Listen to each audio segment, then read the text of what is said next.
Hey, welcome back everyone. Rob Marzullo here from Ram Studio Comics and live streaming again for your viewing pleasure.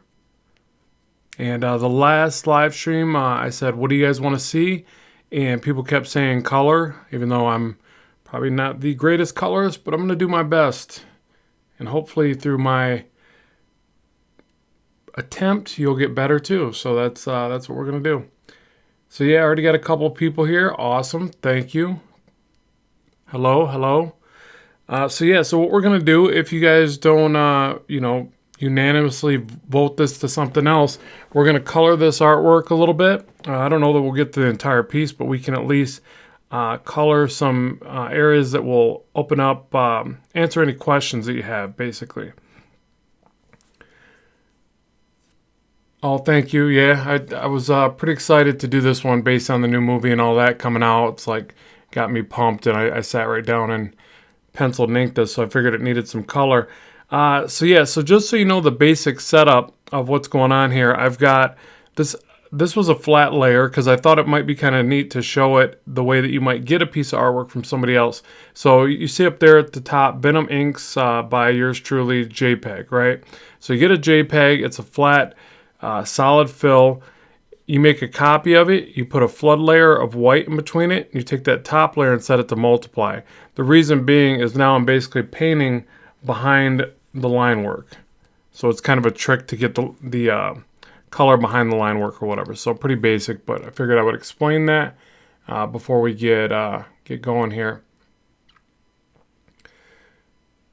Hello. Good to see more people joining in. That's awesome. Appreciate that. So what I'm going to start with, I'll start coloring Venom. Generally what I'll do with a scene like this is I'll flat everything in. Okay, so lots of different ways that people do flats, but basically the way that I do them is I just, kind of paint in here, and I'll pick a neutral color, usually a little bit more desaturated version of whatever it is I'm going to paint. In this case, Venom is, he's black, but you always see him in like these deep blues and, these blue tints to it or whatever. So I'll kind of drop this in here, and really the main thing that I do with flats is I try to just make sure that they're discernible from area to area in the artwork, easily discernible. So and really you can a lot of people will do flats in a way where they flood fill the whole thing and they start chopping the artwork.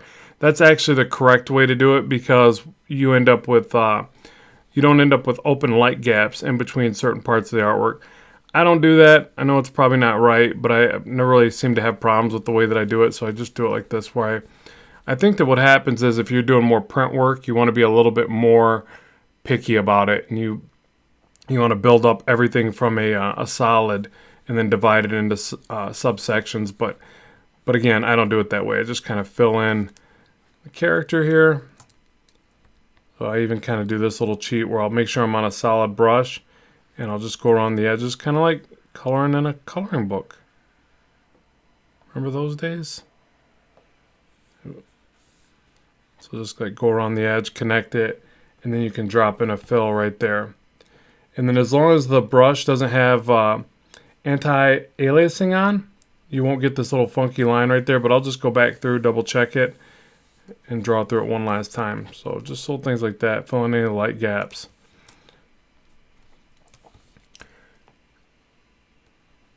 Yeah, this is just for fun. I'm just a big fan. Let's see. You finish him, create live where you color the background. I don't know what you're saying there. When you finish him, create live where you color the background. So you're saying a separate live stream where I do the background? Is that what you're saying? And then Skull Diamond says, "Hi Rob, I read your book and followed your channel, and I'm excited to practice colors digitally." Yeah, thank you so much. It's I love coloring digitally. I actually got into digital mainly for inking, but then obviously colors are just a big part of what you can do digitally. I mean, I'll tell you, I love doing it all digitally now. I really do. I even find that I'm drawing better and better inside of Procreate. I think that's what this one was entirely done in. I think I started this sketch actually in Sketchbook Pro, But nothing to take away from traditional. I've been meaning to do more and more traditional art as well. But man, I feel like I can just move faster through digital, but just me, I guess. Keep in mind you can grab your selection tools and go through here, and especially if you're really good with these, you can trace along rather quickly. Grab that whole area, do a flood fill. Command D to deselect. That's probably definitely a lot more effective than the way I was doing it, so let me just do that. I like showing a couple different ways of how I do each thing because I know we all create just a little bit differently. So, but this is definitely the quickest way. See, and you got to watch out. Notice too, you can tap twice and it'll bleed over that little funky edge that I had there. Command D to deselect.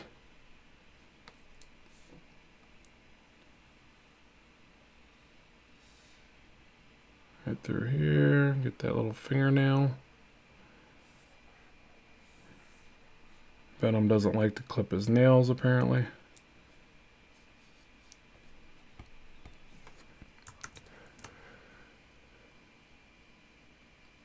I made you use more Manga Studio more than you used to. Nice. It's a great program, isn't it? I mean, there's just a lot of features inside of this this program. It just really does have all the bells and whistles as it pertains to one thing to do it all. I don't know why I'm not. But yeah, I quickly found that I actually can paint better in this one in a lot of regards than I can in Photoshop. But then there's just a couple things in Photoshop that I can't get away from. And that's, well, one of the main things is the liquefy. But then it also has more effective ways to edit color. Obviously being a photo editing software. And but yeah, if it wasn't for that, I probably wouldn't even need it. But man, that liquefy is just so darn helpful. You can do a lot of little fixes there to your work with that sucker. I missed the fingernail, didn't I? So forgive me, this part's probably boring. I probably should have flatted it and then started the live stream, but that'd be too easy.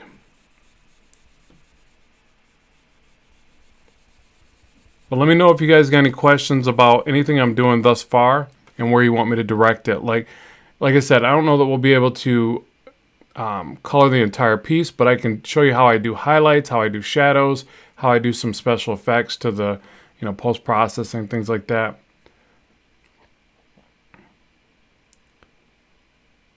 Scotty Richard Studio says, do you put your foreground flats on a different layer? Yeah, I do. I basically, like you'll see right here, this will be Venom. I might do like Venom skin or something like that. If it's a character, it's got a lot of different components. I just write a little bit of a description there. I might group them together if it gets real crazy, but he's pretty basic, obviously. So I'll just do like his skin, his mouth, his eyes, and the emblem will be separate. This is supposed to be part of that white on the back of the hands. So those will be separate, and then that'll basically cover it for him, minus any effects that I might add over top. After, what I notice more and more with my coloring process is I do like highlights, shadows, and then I start to build in some other layers to separate elements of the background or try to create some visual depth there. So what I'll do is actually set a few layers to like screen mode, and I'll do like these soft blends to separate elements of the background, things like that. So I don't do a whole lot of coloring over the line work, but I'm starting to do more of that as well. But yeah, it's just a series of layers, and I just kind of build up from there, and then I just check it visually. I'll look at it and go, okay, what does this need? Do I want to bring this I'll show you when I start coloring it, but I want this hand to pop out because it's obviously raised and away from the body, so I want to make sure that there's going to be a nice highlight right on the wrist here to separate that from the torso. I don't want that to blend together too much. And really, even right here, I should be probably painting this solid and then painting the emblem over top as another layer. That'll probably make sure I don't end up with those funky little bleed marks, you know, like these areas you forget to paint or something. Color. One thing that I will do though, I kind of do this with all my digital art, is when I'm done, I put a soft blur on everything. And it just depends on how the style I'm going for with the artwork, but it seems to make it look a little bit more natural, and it will actually fix tiny little imperfections if you miss something. You know, like these tiny little white marks right there on the side of the line, it'll actually eat those up just with like a Gaussian blur.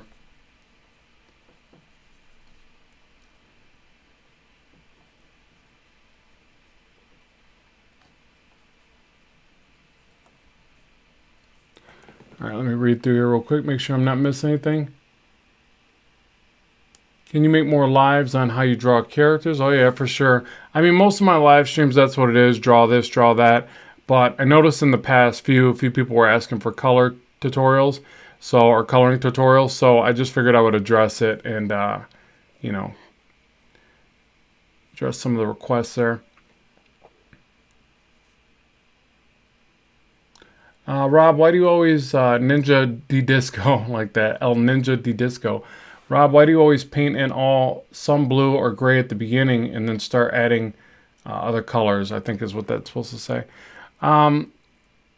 Basically, I drop in whatever colors. It doesn't even really matter what colors they are at the very beginning. Like for instance, I'm basing this color off, you know, Venom's kind of primary mid-tone, maybe even this might even be more of a highlight. Depends on, you know, where he's at in the setting. You know, generally he's got some blue and some white highlights and maybe even a tinge of, you know, light blue or purple or whatever. But I just got to start with a base color to have a selection going and to separate him from this background. So I could probably even just start here. So what this will be is the base, and what can happen is I can actually right click here and I can go select from layer, create selection. So this is nice because, well, it shows me all the parts I missed, but I can make sure that I isolate any effect that I'm going to apply over top. Like, I like to actually make sure that when I'm doing certain effects that I add them as a layer, especially if I'm experimenting a little bit with the design of it. So for instance, you know, and this is like if I'm going to do a soft highlight off his back or something. So say this is a little bit more of a dusk or daytime scene or something, and I want to put a little bit of a bright highlight towards the back. I can grab some other color here. I can add a layer. I can change the blending mode or combine mode. We'll say color dodge or whatever. We'll just try something. And then I can take a big soft brush and I can just apply that to the top and just get some kind of color shift right there. Say I just want to apply that. So that selection allows me to do that and do this large brush effect, where if I did that without it, it would obviously bleed over to the background. So then I can deselect. Again, I can play with the combine modes and see what kind of intensity or effect I want to see that in. If I want it to be more saturated like that, less saturated, probably just go with what I had. You know, and little things like that. So it affords you that opportunity. The other thing is you can just lock transparent pixels here and you can do it and not paint outside of the character there as well. So there's different reasons why each one of those effects will help out, you know, like when you want to use them. And then another effect that I do a lot, especially, I'll usually brush in some soft highlights or soft shadows generally is the first thing I'll do. So let me show you the way that I would normally do it. So I'll add a layer. I'll just call this soft shadows. I can't spell today. And I'll just kind of just brush it in and show you what I'm talking about. So I'll grab like a darker black to blue or whatever. And I won't even worry about going outside of it. And I'll show you why. So this is just another way you can do it. So I'll just immediately jump in with some soft shadows. So it's just a soft brush. I'll toggle the size up and down with the bracket keys. And I'm not going to get too detailed in here because I want this to be cell shaded more than I want it to be kind of airbrush looking. But I just want to kind of get this started and show you how I start to paint the picture or whatever, how I start to add some base color.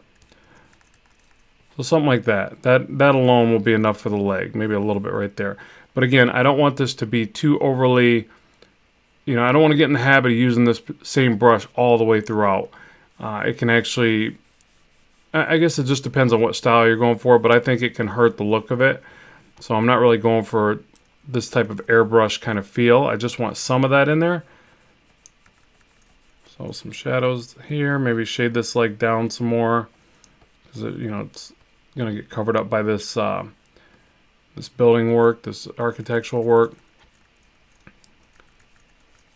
So a few base soft shadows like that. Okay, and you can also select areas, like for instance, if I want this shadow on the back of the torso here, I can take it and go, well, I want to isolate this area here, and then over to the wrist, hold shift, I'll draw through here as well. Check my selection right there, because what I'm trying to do is I could actually grab all of this, well, not that part, sorry, messed up there. I could grab all this and go past it. All I'm trying to do is add a shadow from here to here, almost like a gradient. And I can just brush that in a little bit. See, it's right on the emblem. It's not a big deal, because I'll show you why in a second. But see how the arm starts to pop out just from that little bit. And I can hit Command D to deselect, kind of make sure it doesn't create a weird line there. If it does, you can actually just blend that back with a blend or a soft erase. You see I got a little bit of funkiness right there. I'll blend that over as well. Actually, it doesn't even matter because it's on the white. So now what I'm going to do, the reason why I told you I didn't need to generate a selection, I just want to show you another way of doing it. You can create the selection now. You can go select invert, I think is Command-Shift-I, and then hit delete. Oh, not on that layer, sorry. Wrong layer. This layer, hit delete.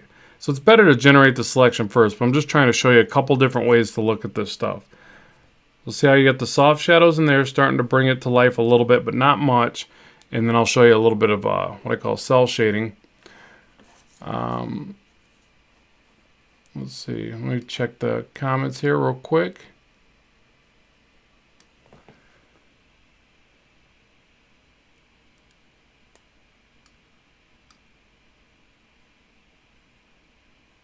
Thanks, appreciate that. You got big talent for drawing. I like to think so. I have fun with it.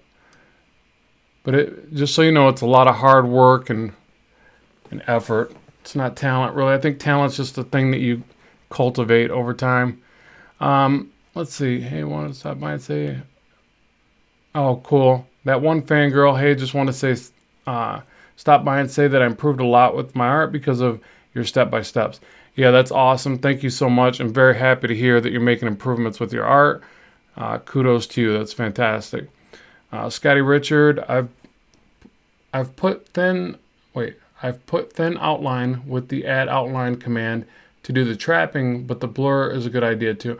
Yeah, no, and you're probably doing it more the correct way to do it. I think the blur that I'm doing is a little bit of a cheat or something, but it's just, one of them things where you find what works and you kind of exploit it, but really I should do it the right way, not just the way that I find that works. But yeah, so now what I've got, there's the soft shadows, and again, we could play with these blending modes, try multiply, see it darkens it up quite a bit. We'll just leave that to normal for now. And then what I want to do is add another layer, and I'm just going to call this HL for highlights. And what I'll do is I'll tend to group these based on the character, the background, things like that. I usually do foreground, midground, background, or foreground, background. So what I'll do is take these, I'll put a group in here, call it Venom, because Venom's such an awesome name. Drop it in there. There we go. So there's Venom's colors isolated in this area, all behind the line work. And then what I'll do is on this highlight layer, I'll start to drop in some cell shading or whatever. I call it cell shading. It's probably a different term, but just, kind of draw with the freehand tool like that. Take a soft brush set to a highlight color of some kind. I'll just say this bit of a lighter, also desaturated kind of blue. And I'll just drop that in with the soft brush, and then I'll hit Command D to deselect, and it starts to give kind of that rounded over look on different parts of it. And I'll just go through, and I'll just kind of grab some of the top surface wherever I picture the light source being, and I'll just repeat this process. Command D to deselect. I'll just do that over and over again until I start to get a more depthy kind of feel to the character and just a little more area of interest, a little bit more to look at. Sometimes I'll get even little bits and pieces in there, Now the neat thing about doing this on a separate layer is if you don't like a certain area, especially with the way Manga Studio, Clip Studio Paint works, you can just go right to this transparent brush and you can brush back some of this line work, this edge work. So sometimes I don't want every surrounding edge, every perimeter edge to show in this kind of effect. Me personally anyways. It just seems it can get to be too much. So you just want to be careful with that. Again, we can play with the combine modes and see if we like something a little more intense. You see Glow Dodge actually adds a little bit of color there. Hopefully that's showing through on the live stream there, but I kind of like that. So I'm going to go with that for now. We can always adjust it. But that's really where layers are just so, kind of powerful with what you can do there. And then you can go back through and you can do it again if you want. Oh, set to transparent. Make sure to go back to that brush. And then you can build that up even further. So, and what I'll do is I'll generally do that and then test it from a distance. I think from a distance I actually like Glow Dodge better. And then you can also bump back the opacity. So as you start to do this, if it becomes too in your face and too crazy, you could bump back your full opacity of the layer, or you can leave that all the way to 100%. And again, you can go back with this little bit of a soft erase and you can hit some of these areas back. Because you're not going to want all of these to be very predominant, especially this is the lower leg. You're going to want to show some predominance in this upper arm, I would think, to make sure that it, you don't want the same unified effect over everything, or it's gonna start to flatten it out.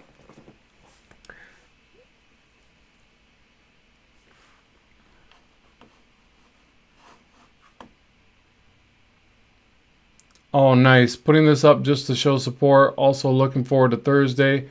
My man Rick. Yeah, that's awesome. I think he's talking about the podcast, right? Yeah, and a quick shout out to Clayton Barton and How to Draw Comics. Him and Rick do a podcast. You guys need to check it out. And they're going to have me on their show, which is just an honor. Really appreciate that. So yeah, if you guys haven't checked out their podcast, I'll make sure to link it in the description box below. Guys are doing some fantastic stuff. I'm sure if you know about me, you know about them guys, but you never know. It's always good to shout it out there. So he said, it's so hard to draw with your left hand. How do you do that? I don't know. I've been doing it my whole life. It is a challenge, though. Especially those ring notebooks where they never put the rings on the other side for us left-handers. You got to go to a special store and buy a special ring binder. It's so unfair. Challenged my whole life. And what did somebody right here? Oh, one person wrote, do you make comics, Robert? Yeah, that's what I'm doing right now. Making comic art. But yeah, then Richard commented, yeah, he does. Look up his comic, Black Zone. Thank you. Yeah, which I'm almost done with book 2. I'm actually getting ready to really, I've been saying this, but getting ready to really jump on that sucker and not stop. Like I might just finish up book 2, go right into book 3. Luckily, I'm finally getting to a part in what I do with content creation and all that where I can not stop, but slow down making so much content on a daily basis and get to drawing the comic. Because what happens is I have this constant battle of like, can I slow down? Can I stop doing what I'm doing and just draw my comic? Because ultimately, no one pays me to do my comic. And a lot of people have been very helpful and said, try things like Kickstarter and do this, do that. So I've had some really great feedback from people.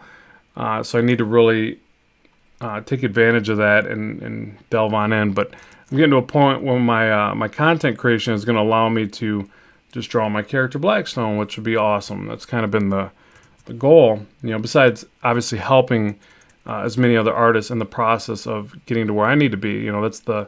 That's the main thing. That's like the whole my motto. And I don't want to say my motto because it's really just it's the way it should be with anybody. It's not a motto or anything like that. But I find the more people you help get to where they want to be, the more you help people get better, you ultimately just land success for yourself anyways. And that almost sounds selfish to say it that way, but it just makes sense. You learn through that process and you aid other people. They remember you. It's just it's the way it should be, right? So yeah, it's finally getting to that part where I should be able to sit around and draw my comics. So to answer your question, yes, I do draw comics. I don't draw for like Marvel, DC, or nothing like that.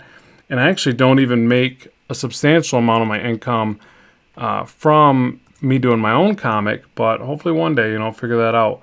But from helping other people create comics and creating content and courses, I'm able to do that. So that's what it is. It is what it is. All right, so what I'm going to try to do here is add a few light sources. I kind of don't like those shapes right there. Sometimes combining the shape helps as well. So let me try that. So I'm going to take this area of the arm right here, try to grab all this at once. So you kind of have to play around with different shapes when you do this. And again, different intensities as you create the effect. But again, if it's too much of an effect, just paint it in heavily. I have to oftentimes find myself dropping it in pretty heavily and then soft erasing it back. Like that's kind of my process all the way through. And then you can get as detailed as you need to. So you can jump in here and add a little bit of highlights to the veinage. Because Venom's known for his veins, veiny kind of guy, creature, whatever he is. Drop those in there. No, went back to transparent. It's kind of neat with this effect too. Like it doesn't seem like it does much, but the more you build up on it, it starts to really kind of take on some life. Let's see, I'm missing a couple of these comments real quick. Any tips on making comics? Yeah, just make comics. I mean, unless you're being specific on what you want to tip on, my main thing is just jump in and start making comics. It sounds so simplistic of an answer. It seems like, duh, of course. But it really is the one that people overlook. Like when they say they make comics, they just sit around and draw pictures. And I'm guilty of this right now. I'm doing a lot of pinups, a lot of fan art, but it's all in the namesake of like promoting what I'm doing. And then I got to always make sure to not get too caught up in that and go back to my comic and draw comics. Make page work, sequentials, short stories, go to shows and pass them out. Even if they're free at first, just get in that habit of making them.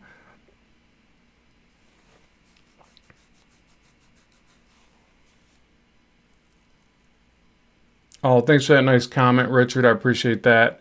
Yeah, their comic book creator Facebook group is fantastic. How to draw comics and their stuff they do to help other artists is just phenomenal.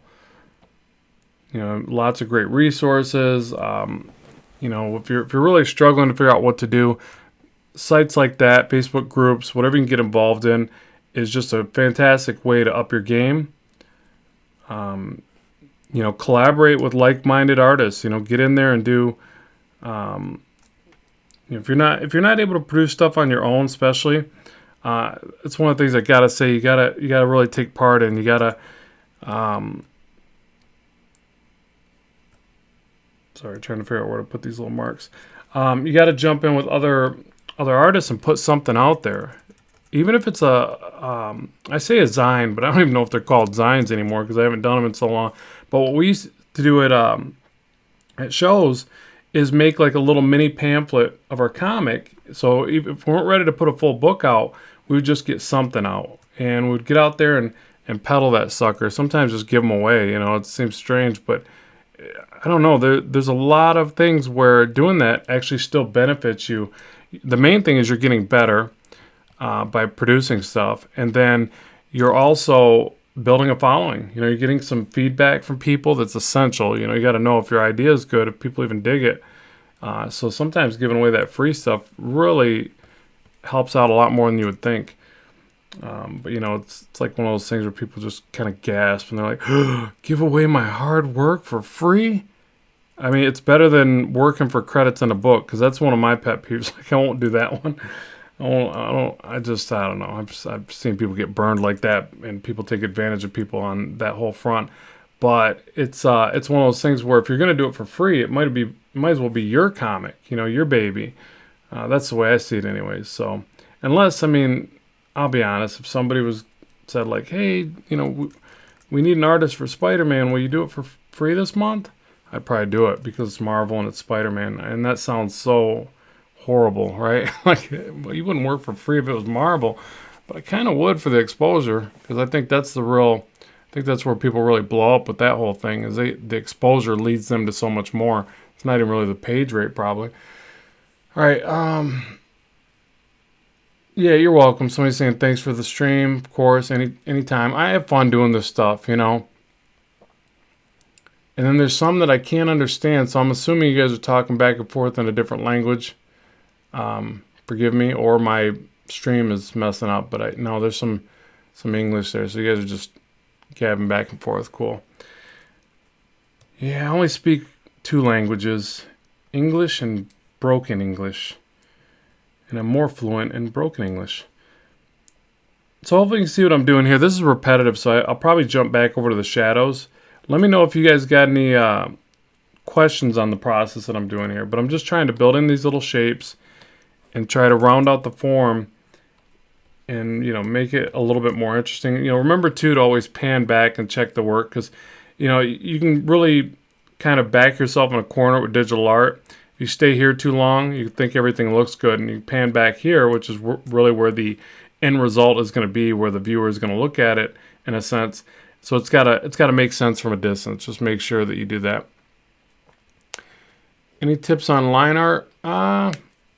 Yeah, you know, line art's one of those things where it's getting comfortable with your own lines and what you're trying to go after, and it's going to be one of those typical comments of like practice. If you're saying how to get clean lines, one of the things I did notice when, all right, let me ask you that. Are you saying clean lines, like how to get clean line art?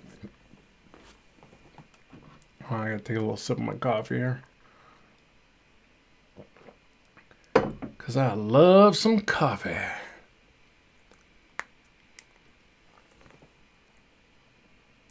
Yes, on the line work, is that what you're saying? Okay. Yeah, so clean line work, you know, besides, you know, basic techniques of like speed, you know, drawing quickly is going to give you generally a smoother line. It's obviously the way that you do it, but its quick sweeping pulls are going to give you a more confident line. You know, study different artists in the way that they create their lines. You know, notice that people that sketch have a bunch of little abrupt, you know, quick pulls, and that's why they're sketching, and it tends to be better to keep the line work sketch and loose in the beginning for creative reasons, I think. I always tend to find that if I sketch more, like, you know, purposely using a less controlled line, then I tend to be more creative with my expressiveness. But then if I'm trying to get a confident line, I'll do a kind of a quick pull and a sweeping motion. In fact, one of the ways is to like draw right through. So if I was to like add a layer over top of this, let me see if I can do this real quick where it's easy to understand. I'll drop a layer over top. Can I do this? Right over top. And then I'll set this to screen. So it looks like we're going to ink over it. And I'll add a layer over top of that. I'll grab a brush. You know, I've gotten pretty good at where I can do this kind of like, you know, motion like this and still get the line I'm after, but that took me a lot of years. In fact, at first it was very like missing the line and going like that or something, right? Which can be a cool style, really. But the other way to do it, if you're not as good at landing the line like that from years and years of practice, you can actually just go like this and shoot past the line.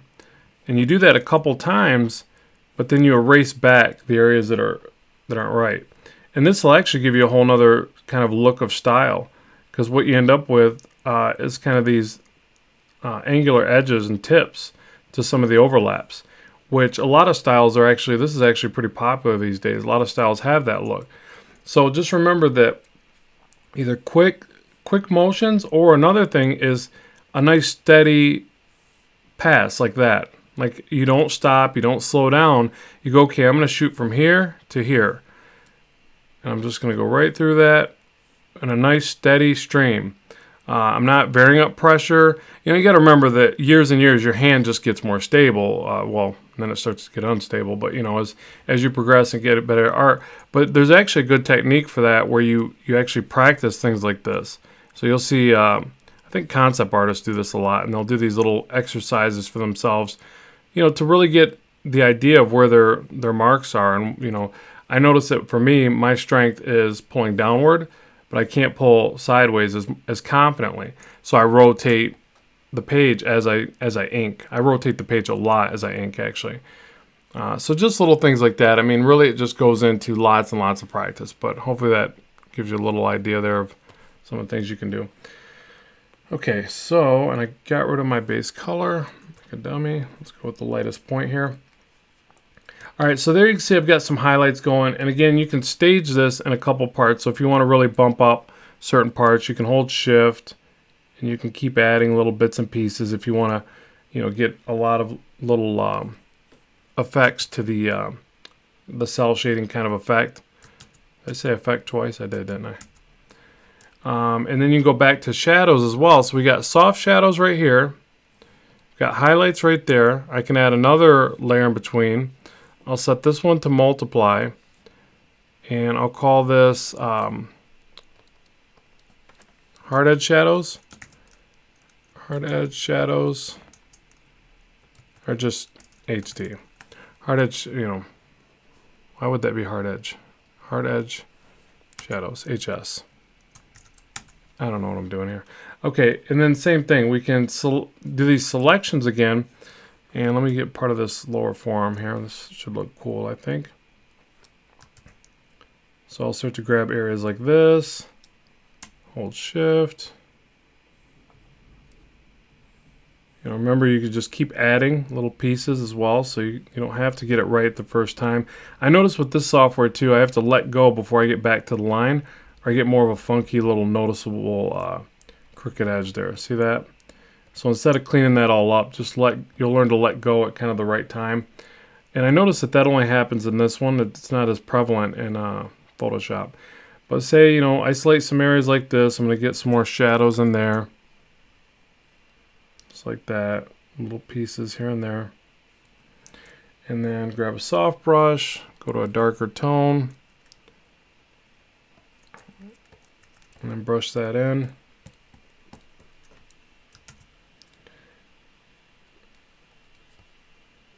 Just little things like that. So you can start to build some of those in. Now you see that right here, I'm losing that vein kind of mark there, so I can go back. I'll use a hard edge brush right here, and I'll just erase some of that back with a transparent. So I want to make sure, you know, I don't build in too many shapes in areas that I'm going to come back and highlight. So that's all I'm doing, is getting rid of those right now, and then I'll go back and add a little bit of highlights right there and bring that back out or bring that back forward.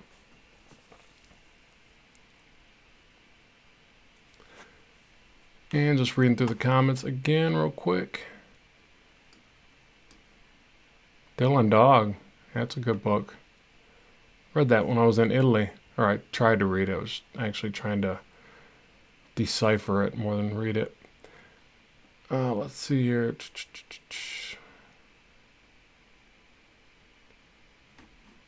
Ooh, Spawn. I don't know what they're saying. Maybe you guys are talking about Spawn, because this isn't Spawn.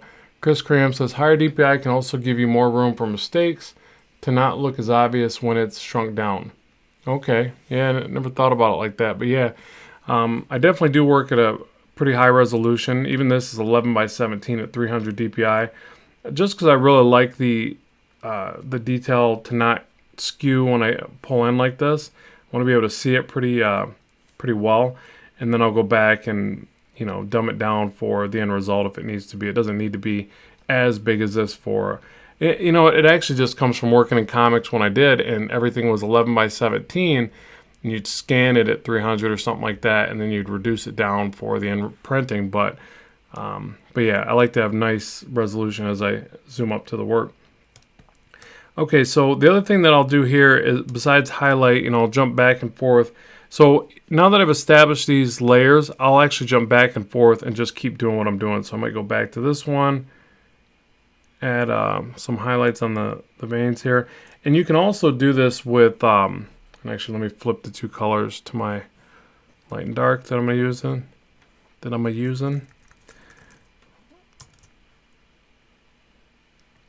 And I'll also take the blending brush and I'll just kind of smudge parts of it in.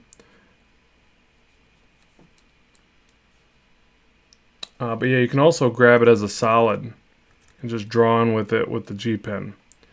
So if you really want to add a pretty, you see how in your face that is, like it's basically too much, but again, you can kind of blend that back in areas.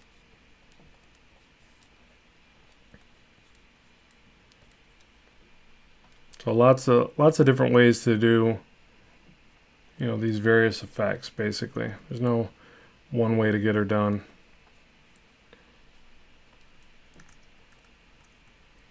If it looks right, then it's probably right.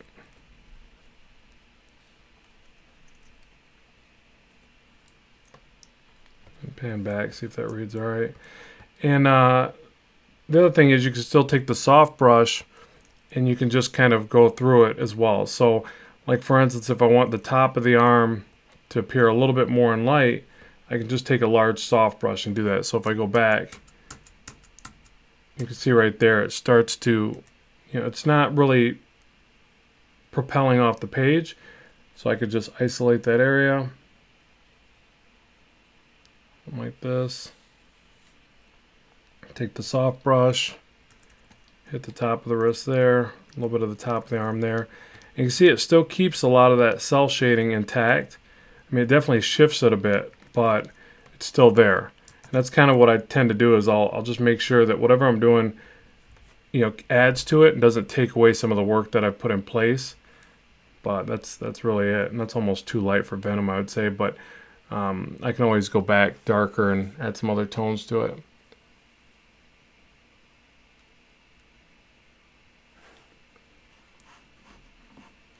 What tips do you have for, or Ahmed Ha, I think is, what tips do you have for someone that wants to get into digital art? You know, it's mainly just one of those things where you have to pick a tablet, a device. It's funny you say that. This is going to sound so infomercial or something, but I'm actually producing a course on that right now. It's called Introduction to Digital Art. But what I can tell you is that I'm basically just going to retrace some of the things that I did and what I had to fumble through to learn. And it's basically like you just have to pick a device. You got to think about what's good for you. Like I started with an Intuos 3 tablet, and it was a great tablet, and I still use it for a lot of digital paint work. I still use it for 3D sculpting. It's actually one of my favorite ones to use for sculpting, but I don't use it for inking comics as much. I still force myself to try to ink comics on it, but I use a Cintiq and an iPad Pro for that. So you first have to pick one. One of the things that led me to that device was the fact that price was an issue starting out for me. It still is, but at the same time, back then it was more of an issue. I had to make sure that I didn't know if I was really going to continue working digitally, so I had to make sure that the device wasn't just way out of the budget for me. So the Intuos 3 was a pretty good device to not be too far out of the budget, and that's what I went with. Then I got better and better with it. I actually used that device for about 2 years, and then I started to think about drawing directly on the surface, and that's when I got a Cintiq. I spent a lot more money for that, obviously. You also have to think about the software. There's a lot of great free programs to use out there, like GIMP and Krita. I think Krita is free, if I'm saying that right. I never got much into those because one of the things that played out in my mind was, well, I got to make sure whatever I pick is kind of an industry standard because I really want to get into pro work. I don't want to just kind of limit myself right off the start is kind of what I was thinking. But again, you got to think about budget, and it's better to really get rolling with anything because there's certain things that you're going to have to figure out as it pertains to digital art that is going to be across the board. Like, for instance, it's not just the device, say just the tablet. It's not just the program. You're going to have driver issues. You're going to have how working in digital is different from traditional. You're going to have to make that transition. So what happens is, since there's a couple different variables in there, you kind of just have to start and then figure out what works for you and what doesn't.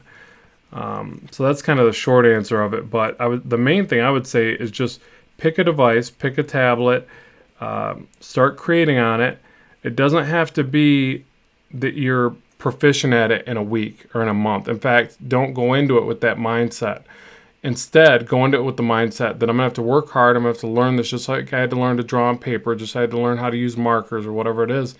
And then buy a little bit of time each day to get better. Spend a little bit of time each day to get better and better. And then, still do your traditional art so that you're not holding yourself so accountable. Like, I got to be this great digital artist in a month. Just don't put any kind of barrier on yourself with those time restraints or whatever, expectations, I should say. But there are a lot of conveniences to working digitally, especially now that I work off the iPad Pro a lot. I love the fact that I'm entirely portable with my pencils, inks, and colors in that with that device. So that to me is a pretty powerful thing, because before I had to I had to lug around a bunch of art supplies, to do all that, to be portable. And now I could say, well, I could just throw that device in the car and head to a coffee shop or wherever, a comic show, and get a lot of it done like that. So it feels pretty liberating at times to have that portable aspect to the work.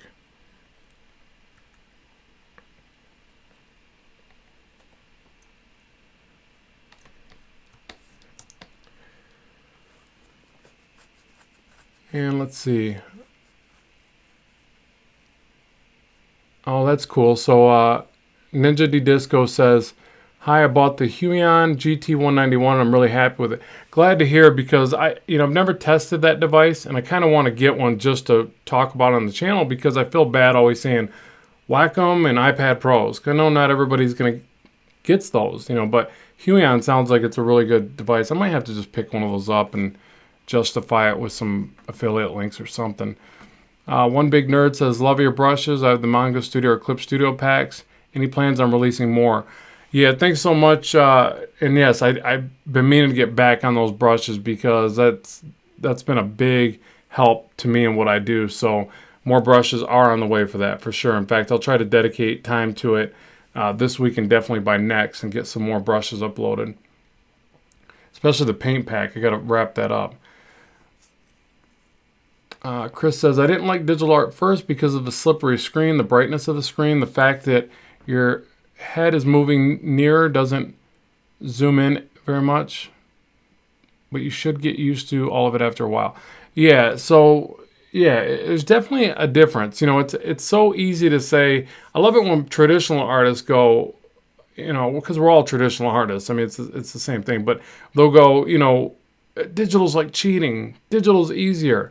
And I'm like, I don't think so, actually. I mean, there's definitely pros and cons of both, but digital actually has a learning curve that you don't generally have with traditional. You get so used to working with pen and paper, and you might have to learn how to use a crow quill, learn how to properly blend markers and things like that. But no, I've had to learn immensely, and I've had to do a lot of things to get proficient at digital that I didn't have to do at traditional. But again, it's just, I think it's like that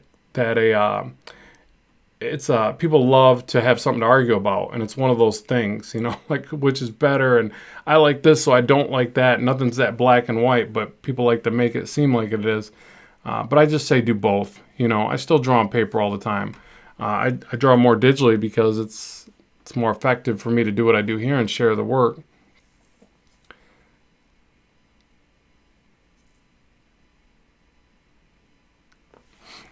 Yeah, Cintiqs are expensive. They are, but they're good devices. I've had the one, I'm using a Cintiq 22 HD right now, and I've used this device for 5 years, I want to say, at least 4, and it's been solid. I mean, you start doing the math.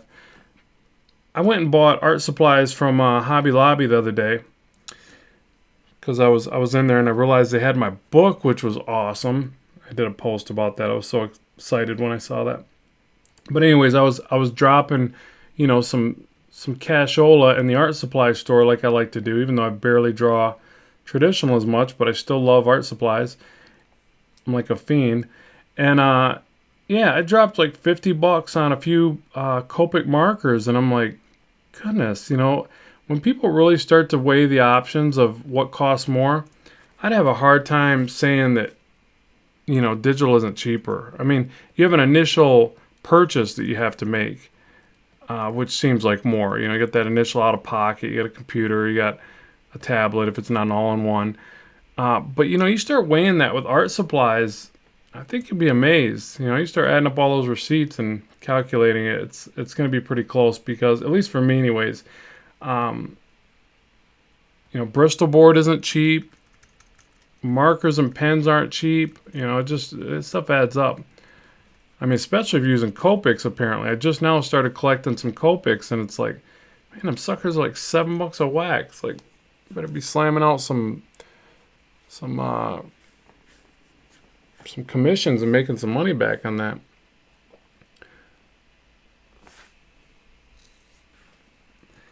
Okay, so what else can I explain here? Because I'm kind of just repeating these same steps, but this is really what I do. I go around the whole thing and I start to, you know, pick out parts that I want more highlights on. I'll definitely highlight more on the hand here. And then I'll also start introducing colors, but that's actually why I generally will paint from the back forward. I did the character first here because it's easier to kind of explain that. But I will actually paint from the back forward, so I have some idea of the scene lighting. You know, like say I do like a reddish orange background here, then I'm going to introduce some of that lighting as bounce light or edge lighting, or I don't know what you want to call it, scene lighting, and put that off his leg there. So let me try that. I'll try like a little bit of, let me see if I can get a reddish orange to look cool off him. So let me grab a selection of the character again. So right click, select from layer, create selection, go back up to here, brush in a little bit of this color. I'll start it off kind of heavy, and then screen overlay, maybe overlay.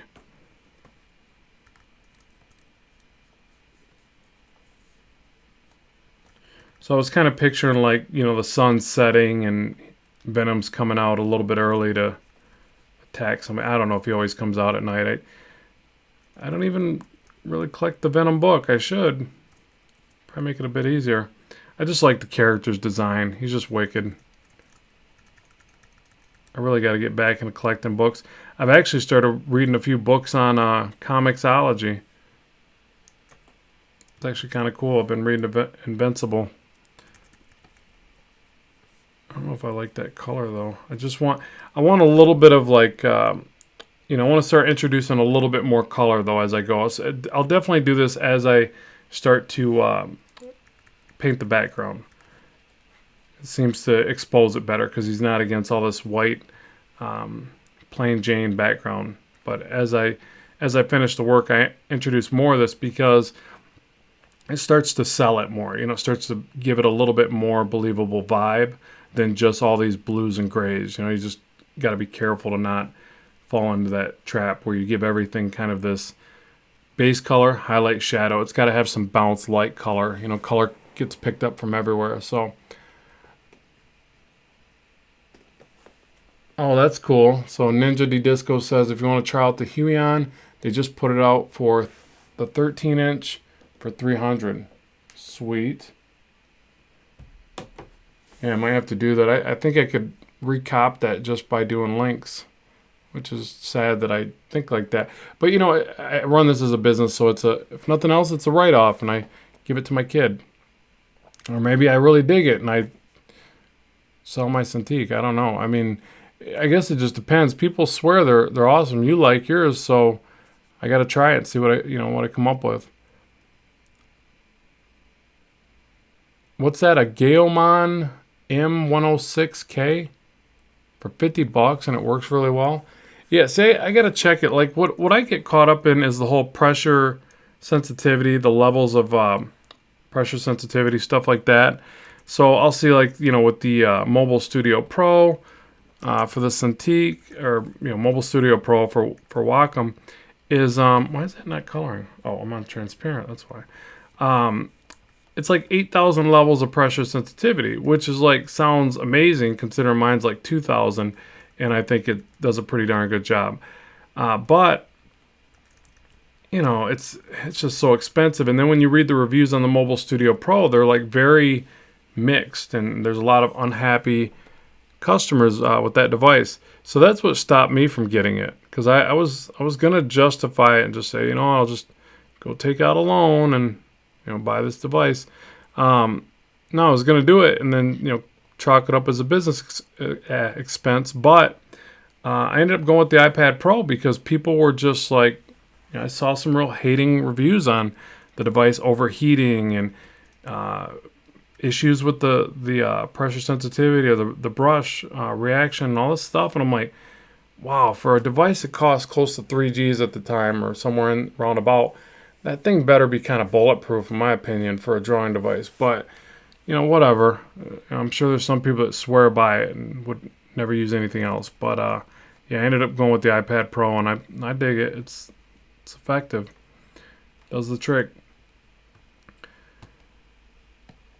So, yeah, let me drop something in the background just because, you know, you should always have something in the very background. I know people are probably watching this and going, what is this guy doing? You didn't even color your buildings. Who does that? Let's see, something. Earth tone, brown, gray. Ooh, creepy.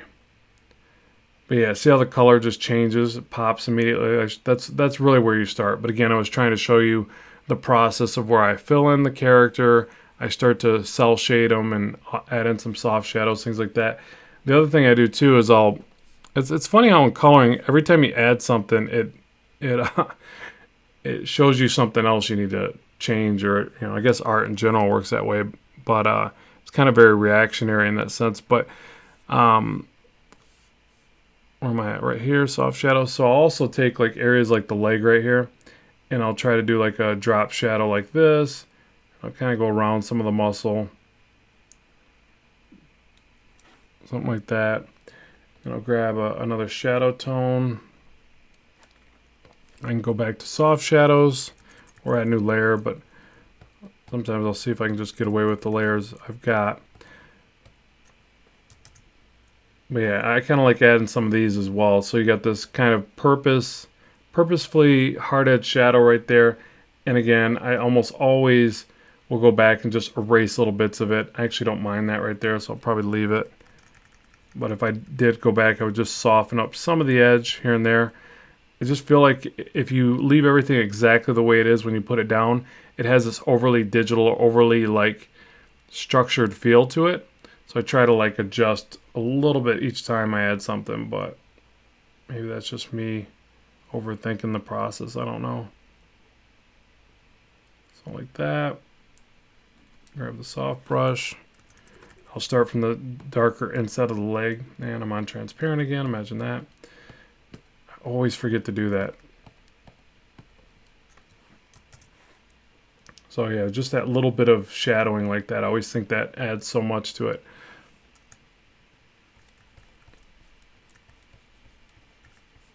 Put a shadow on his crotch because it's his crotch. It'd be in shadow.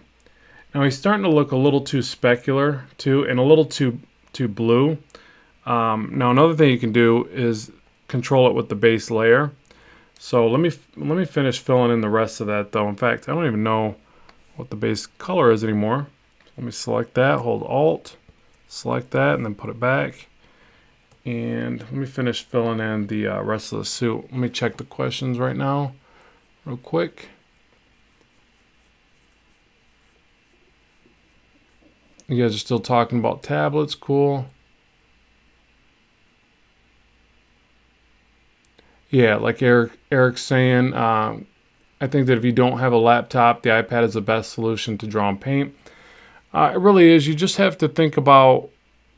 Oh yeah, good one, Scott. I know. I gotta get on that. Are you thinking about crowdfunding a Blackstone trade or graphic novel? I need to, because like I kind of was talking about early on in the live stream, I'm getting to a point where I could sit back and draw the comic more. But if I crowdfund it, it'll be on. It'll be like just stop everything, just work on the book.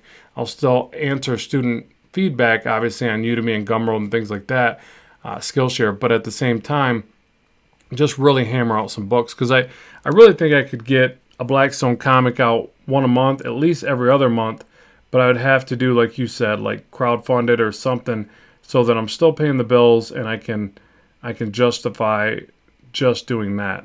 That's what's so hard about doing an independent comic, because you always make these excuses of what else you're supposed to be working on, like, oh, I should get that next course out because I gotta keep paying bills, I got a family, I got stuff. I shouldn't just sit around and draw my silly little comic book, even though I love it. It's not paying the bills yet. So those are the things that get in the way. But like you're saying, if you can crowdfund them, then it's justifiable. You can say, well, hey, honey, I'm paying the bills. I can sit around and draw comic books.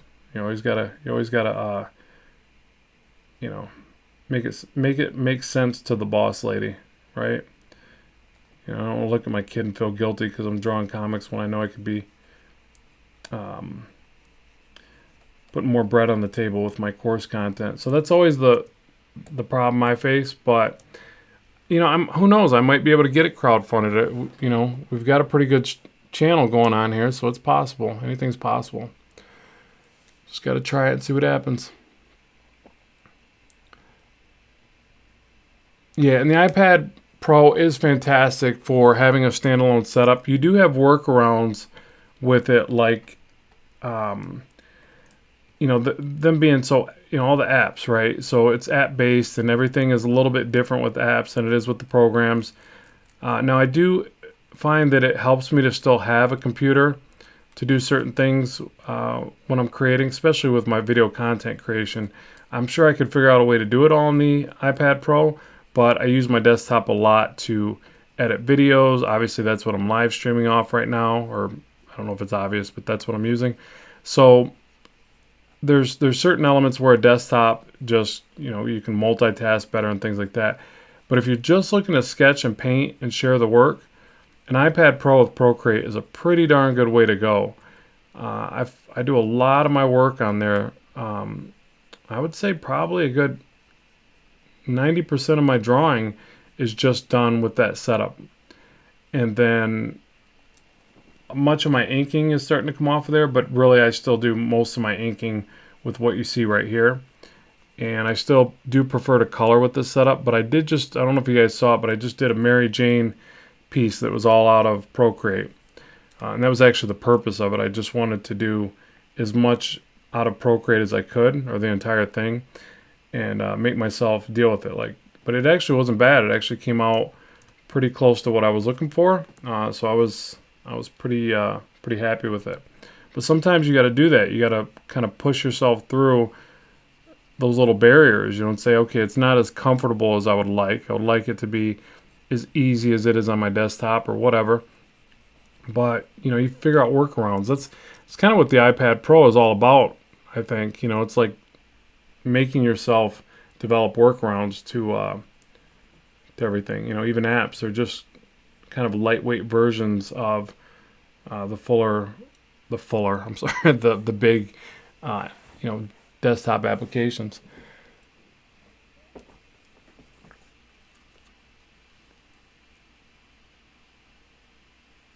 And let's see what else we got here. Alex Sinclair, a big pro colorist for DC, maybe the most famous comic colorist, uses an iPad Pro for his coloring. Oh, no kidding. Well, there you go. Yeah, I got to start watching his stuff. Does he got a channel then? Yeah, thanks, Eric. I appreciate that. Scotty Richard is right. Do it. Yeah, hey, what's up, Cody? How you doing? Yeah, I just don't know, I guess how to do it. I gotta just jump in and figure it out like anything else. But yeah, I haven't done a Kickstarter or nothing like that. I think that's what you're saying with crowdfunding, right? It's Kickstarter. And so I wonder how successful it'd be, but you just got to jump in and see what you can come up with, I guess. All right, so there's his base skin color. Let's get the rest of the white in for the eyes. I'll use a little bit of a grayish white. Now this part I could probably just drop behind here, save a bunch of time here, and just fill it in like this. That's kind of the neat thing about coloring. The more you get in, the easier it gets.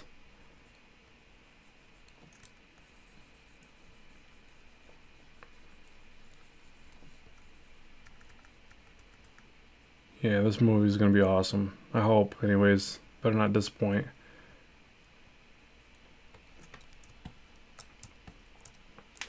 Just glad he finally looks, like Venom. He's got that vicious look. Like, I mean, I guess they tried it in the Sam Raimi version, but yeah, it just didn't pull it off there, I don't think.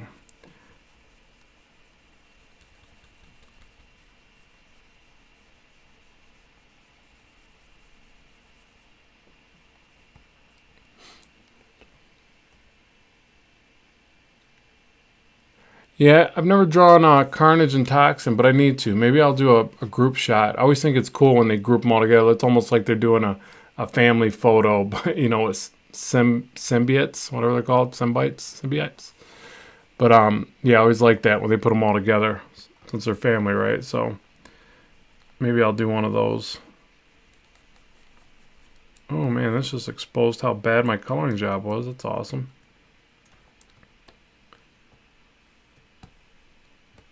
Oh, the white on the back of the hand. I knew there was more white over here somewhere. And apparently this needs to be... Nope, can't do that. So what I'll do is erase it here first. Like so. It's one of the things I love about working digitally is that any brush in the software becomes a transparent brush just by clicking on that. That's such a neat little feature.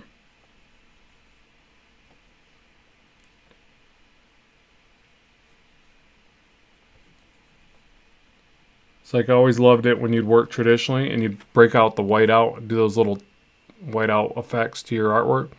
And that's basically what that is. You can do that to an even better degree.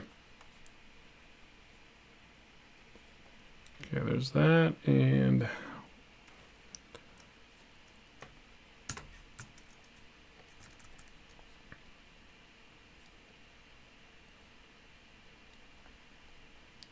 clean up some of this artwork here.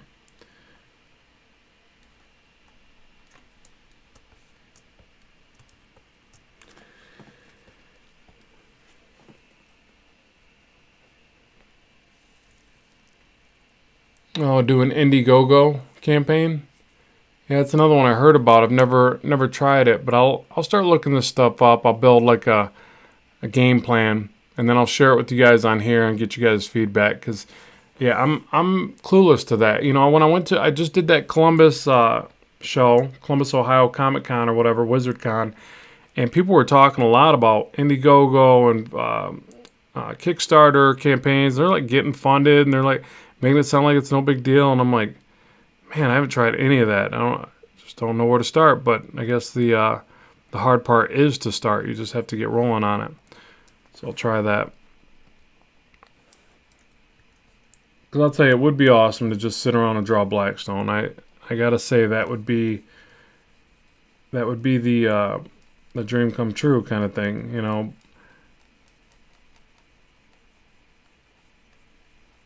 I mean, it's right up there. It would either be drawing Blackstone, creating my own monthly title, or drawing Spider-Man for Marvel. Those would probably be two of my, my dream come true kind of thing.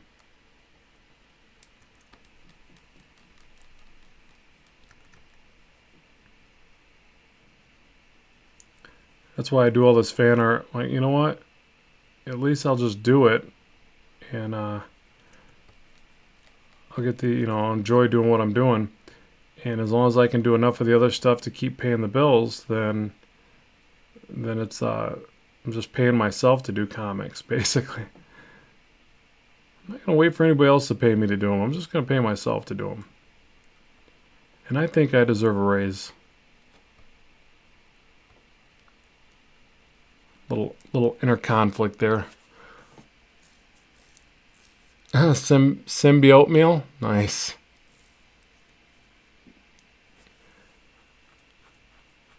Oh, that's awesome. Thanks. I definitely think Blackstone is better than modern day Spider-Man.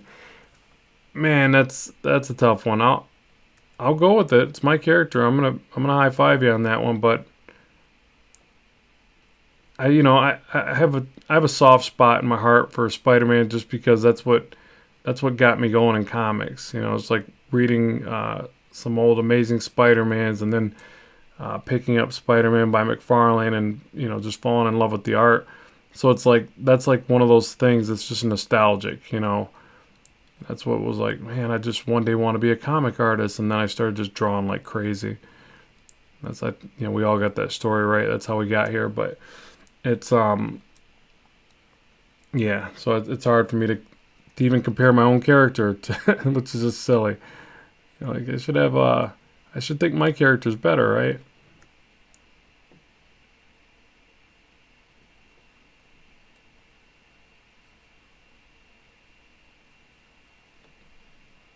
Does anybody else color this slow? Is it just me? This is why you don't see all my work colored, and I just move on and start drawing the next one.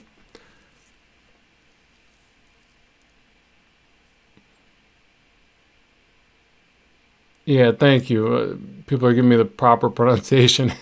I love that you like spelled it properly for me. Symbiote. Symbiote. Got it. Nice thing about Indiegogo, one is you get the money sooner than Kickstarter. Two, after the campaign, it turns into an online store and continues to sell books. Oh, no kidding. No, that is nice. Yeah, I'm gonna have to check up on that. See, you guys are just like a wealth of knowledge. You guys are better than Google. Like Google's got nothing on you guys. Because Google, I actually have to type the stuff in. Here you guys just bring a wealth of knowledge. Plus Google, you got to sort through a bunch of stuff you didn't want. And find yourself distracted looking at things you never intended on looking at. Maybe that's just me because I'm very easily distracted.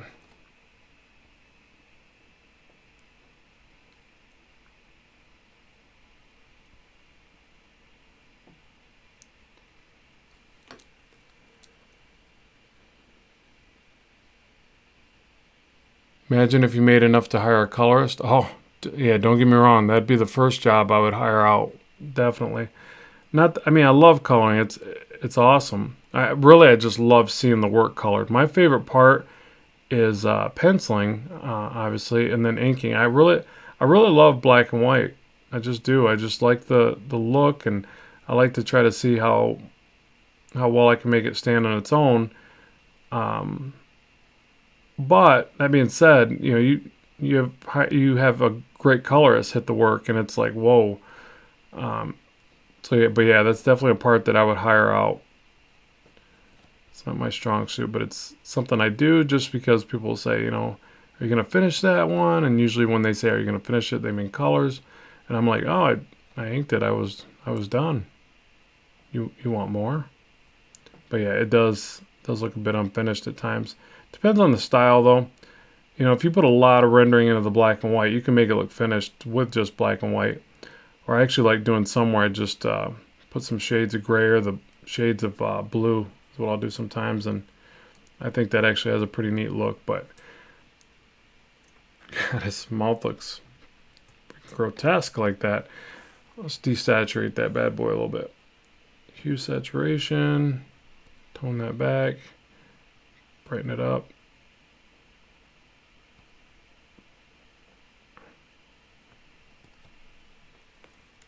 Oh, he's got some really bad gingivitis. Okay, so see, and this is why you name your layers. I don't know where the white layer is. Tongue. Oh, there it is. White.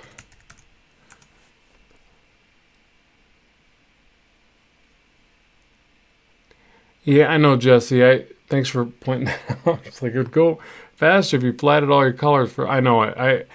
I explained it at the beginning, like I actually did this out of order because I was trying to show. I didn't know how much would get done. These live streams, tend to run on with the back and forth, and I was just wanting to show some of the highlights and shadow effects that I do and how I do those. So I just started with Venom, but you're right. I should have started from the background, flatted everything, divided it. Yeah, it would have went a lot faster. You're right. I'll do better, I promise. Oh, with the white, let's do that again right here.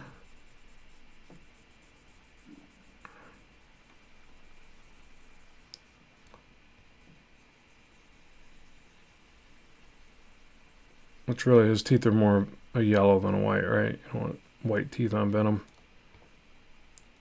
You know this guy does not brush. At least not twice a day. Okay, so...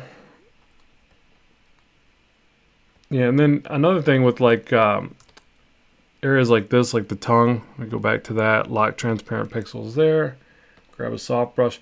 Remember with this software too, you got combine modes, not just with the layers. You got them with the brush as well by itself. So that's kind of a neat effect, because if you want, you're more confident about the effect you're trying to apply, you can actually move a lot faster because you can do your shadows and your highlights all with the brush on one layer. But I think that it goes to a point where you got to really know what you're after, or you'll maybe not get the right look. But I'll just try it right here. So I'll just start off with a light source.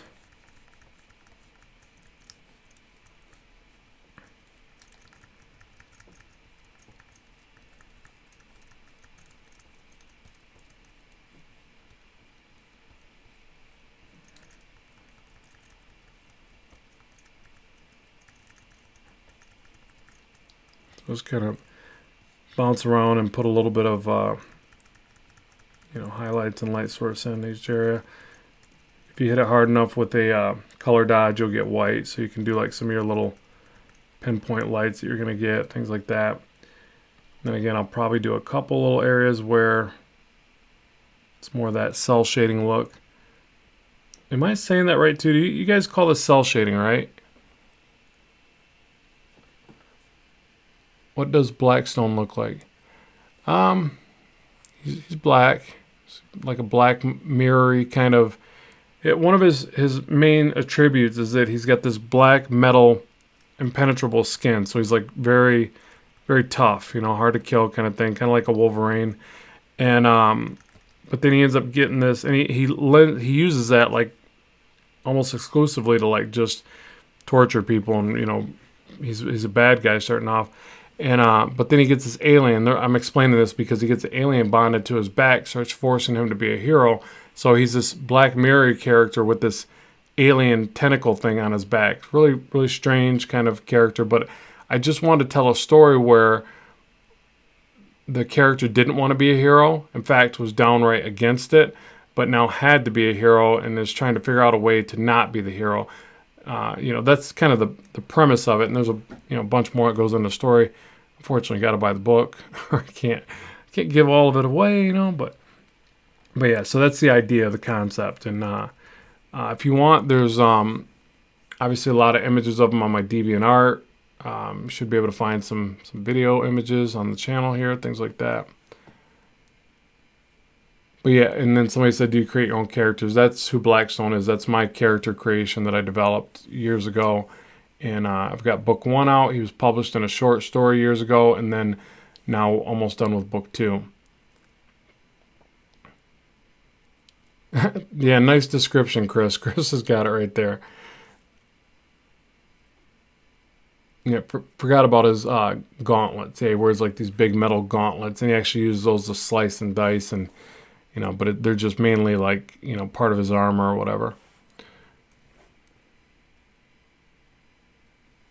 Yeah, appreciate it, Ninja. Appreciate you stopping by. It's always fantastic when these things are well received. I appreciate that. And I think for the saliva, I'll actually add a layer for that. Let me see. Or let's do this first. Let's add a big shadow right here. A little bit right here.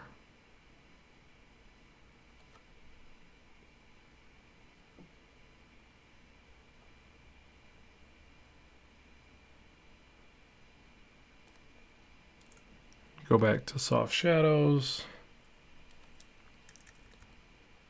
Oh, make sure you're on the brush.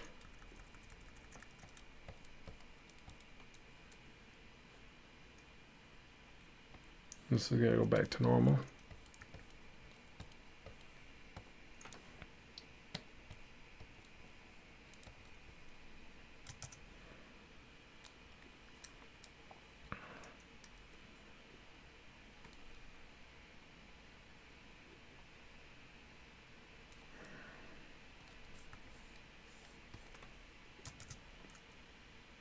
That's a bit too much right there. Nope.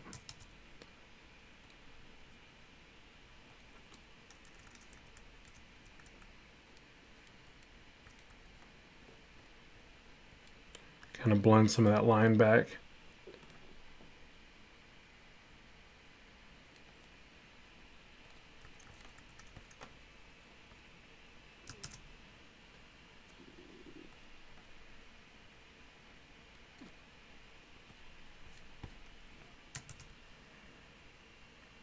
And that line doesn't look like it connects, does it? Let's try that again, shall we? Sometimes it helps to draw right from that other line if you're trying to connect that effect. And then hold Alt and subtract it. A little better. And then for the saliva, add another layer. We'll just call it spit, because it's easier to type than saliva.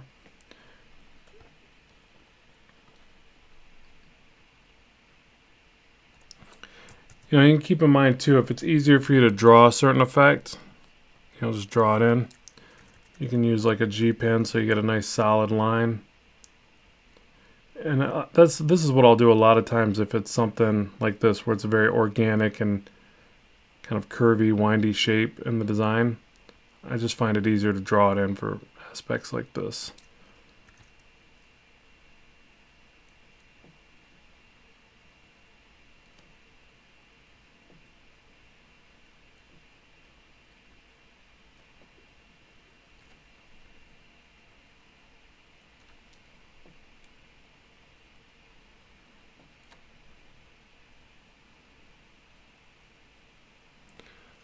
I'll read through the comments here.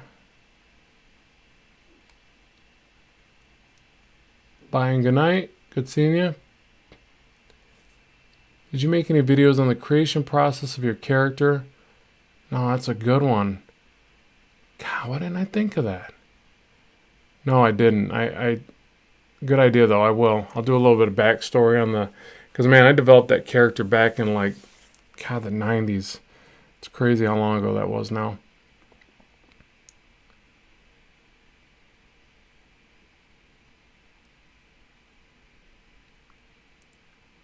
So Weebob says, so Rob, do you do this full time? Yeah, I actually do. I do. What I do really is that I'm a content creator. Okay, so I create videos, obviously YouTube, right? And I do Udemy courses, Skillshare classes. I pretty much teach art is really my main stay. You know, like how I pay my way or whatever and do what I do.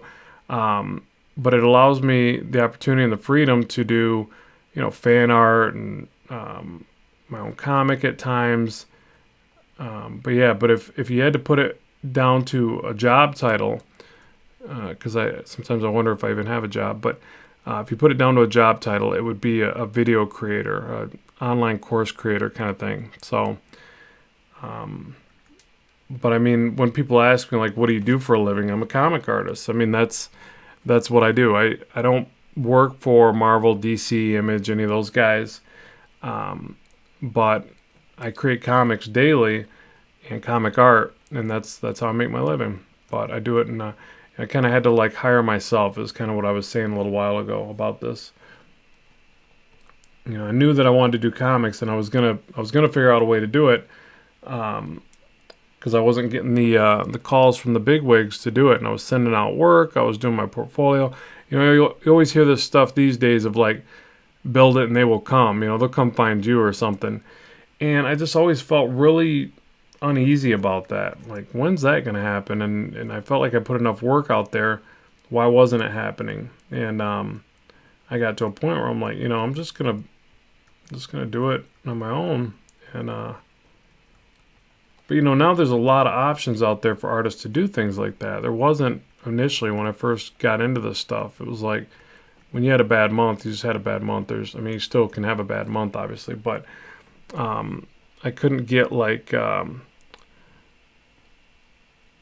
don't like that either. I kind of want to keep a little bit of that color. Whoa. Yeah, what happened to the color? Let me go back to normal. So yeah, so like there's so many ways to share the work and derive income with content with digital products. Like one of the things that led me to do this is I started creating brushes and sharing those, and those started to take off. Because at first I was just doing YouTube and I wasn't really making a whole lot off YouTube. Um, I still don't. Like YouTube is just a really tough way to make a living. You got to get a lot of views, a lot of numbers. But then as you start to build a following, everything else grows with that. So it's not just YouTube, it's like all the other things you do, and they all kind of, become cohesive and provide you an income, which is, very helpful, very beneficial, and I'm very thankful because, again, it's allowed me the opportunity to sit around and draw to a level to where hopefully I'll get good enough where I could maybe work for one of the big companies or whatever. But like I said, it's that thing where you got to just sit around and create enough stuff, and then they say that these days they just come and find you. Like back in the day when I was getting into it, you could still send letters to Marvel and DC and have them review your work. And I don't mean like joining a fan art contest either. I mean just like you could send them a letter. And I think if I'm correct, or, you guys correct me if I'm wrong, I don't even think you can do that anymore, right? Like they don't even accept letters anymore. You just have to, build it and they will come kind of thing.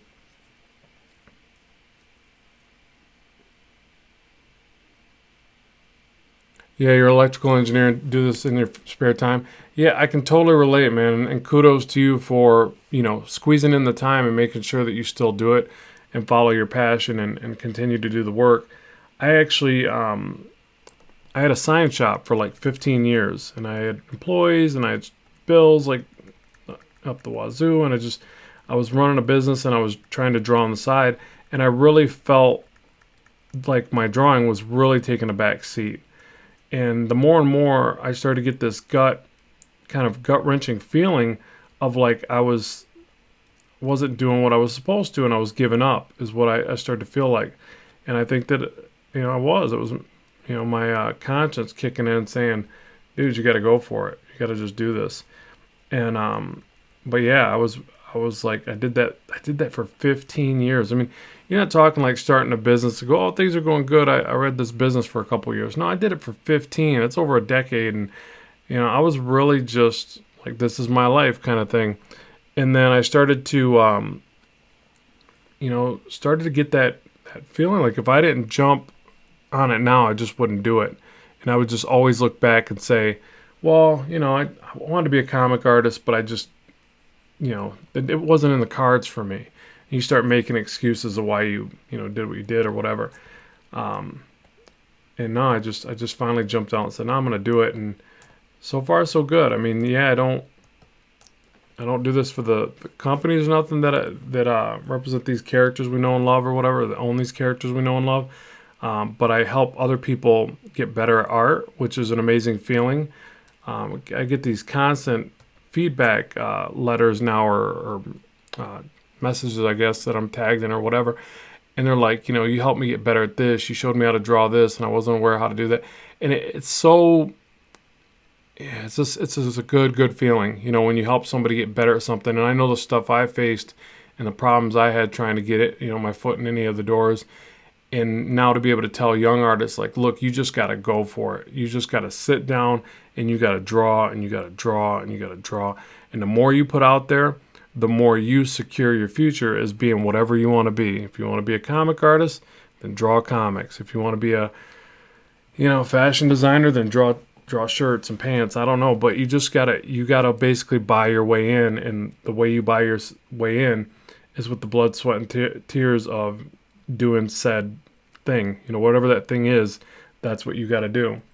And if you do it, it'll eventually work out. I mean, it seems flighty. It seems like, oh yeah, it's easy to say that, but speaking from experience here, I mean, what's really strange, at least with the way I've done it thus far, it didn't even happen in the traditional way. It's not like I just started drawing over and over and I landed a job at Marvel. Like you hear some of these artists, that's how it went. I'm like, man, wow. That, that's not how it happened for me. but other doors opened up that I wasn't even aware of. You know what I mean? So it's not even necessarily that it's going to happen exactly in the way that you think it's going to happen, but almost the one guarantee is that if you work hard enough at it, it will manifest itself into some form of success. That's the way I see it. So I guess it's all on what you think might happen. You got to really picture it happening for yourself too. God, his gums look crazy. I need to shade those down or something.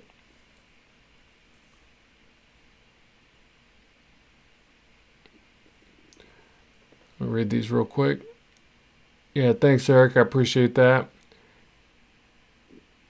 You seem to be heading in the right direction with your channel size. Personally, I would try every day to get a company's attention, but I'm not in that industry, so probably wrong.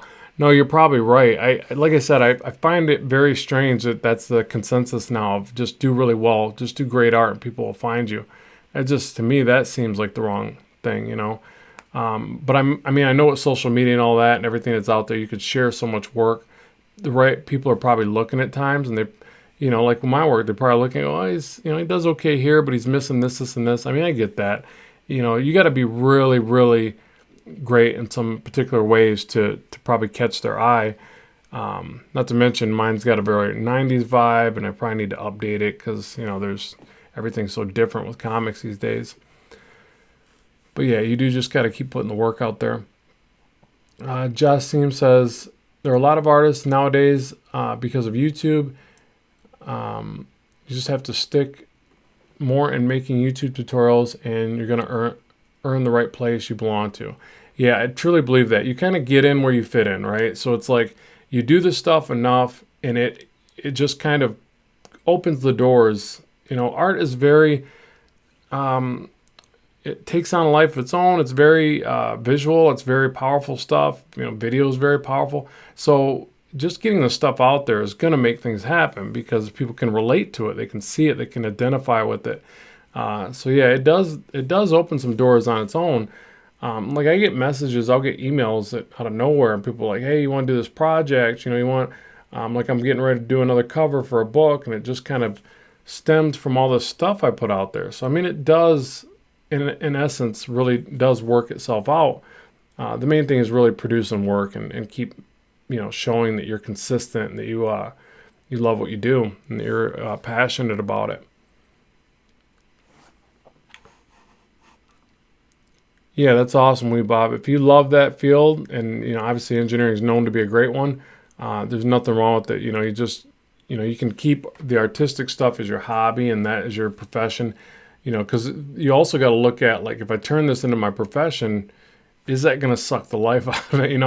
I know for me it doesn't, because I do it like a profession now. Like I always tell people, if you want it to be your job, treat it like a job before it's your job. And you'll see real quick, like, do you have the energy for it to do it day in and day out, even when nobody's paying you or whatever? Like, you gotta treat it that way first.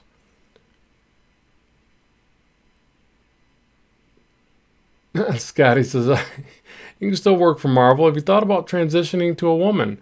Yeah, it's crossed my mind, but I'd probably never leave the house. So no, that's hilarious though. Ain't not I got, oh, I can't read that one.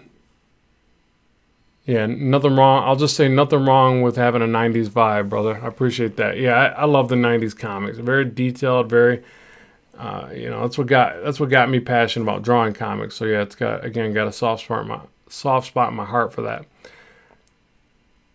Yeah, and the Marvel and DC we grew up with no longer exists. Yeah, probably true there. All right, come on. Let's not take this to a negative vibe here. Let's keep it happy, everybody. All right, I better keep, as I say that, I better keep working over here because you guys aren't probably here to listen to me yap. What did I do wrong with the gums? Anybody want to point that out? These gums look really weird. Maybe it's just because I need more highlights in the... Let's try that.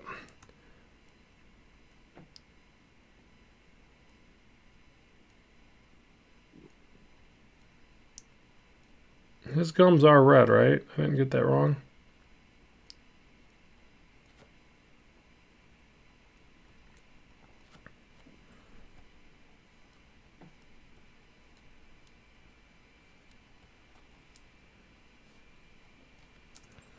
All right, let's go back to that. I'm on highlight.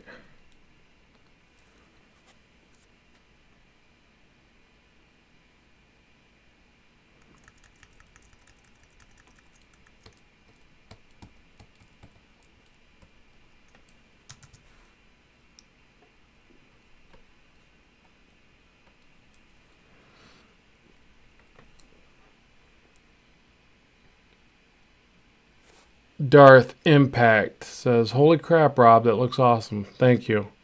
And no, I didn't just read that because it was a positive comment. I read it because I saw my name. That sounds bad too.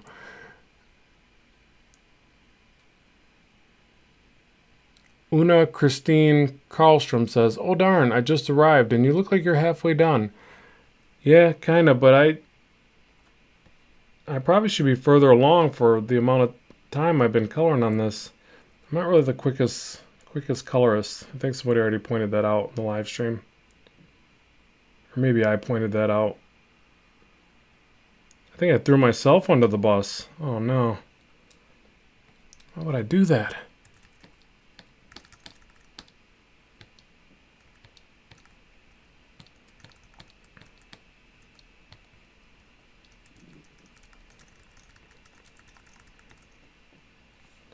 All right, let's put this back to color dodge. Get some of these little tiny little highlights. So I get those tiny little highlights in there.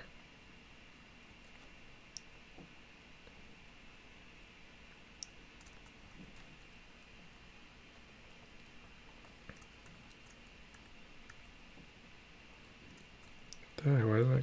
Oh, that's under the shadow. That's why. That's the only bad thing about getting layer crazy too, layer intensive. You got to be careful as to where it's at based on the other layers. But I'll start merging them down after I get so much in place, just so that doesn't happen as much.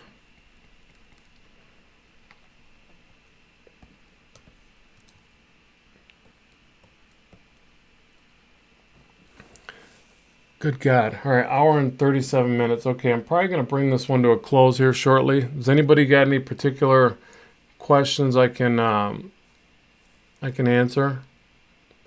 Obviously, I feel bad for the people that just joined.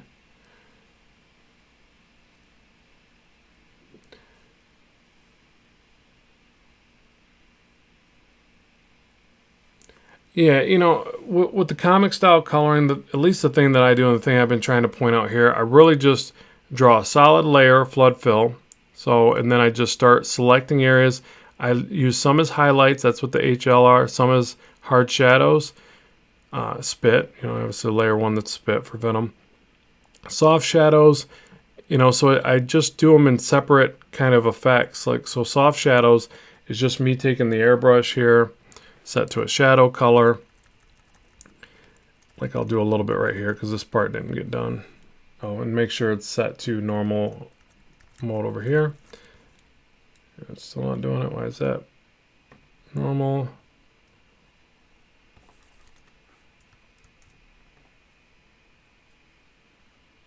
Oh, I'm on the highlight. My bad. Soft shadows. Yeah, make sure you're on the right layer. That usually helps. And then like just brush in some soft shadows. I usually do this like the part in the beginning, like wherever I get started. But I'll go through the whole piece and do all the soft shadows, then all the hard edge lights. And then let's lock transparency here, and then I don't got to worry about painting into the other layers.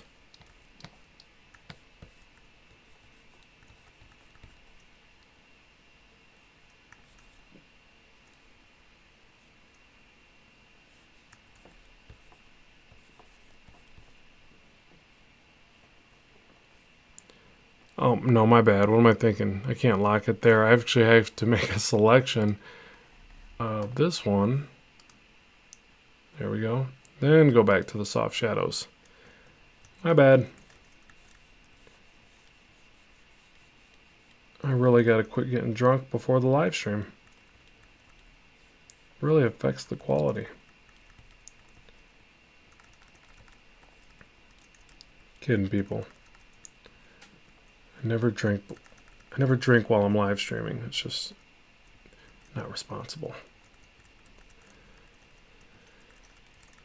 So yeah, so some of these little soft shadows like that. This is where you can't see it because there's a highlight there. But I really like combining the soft brush effect with the cell shading look.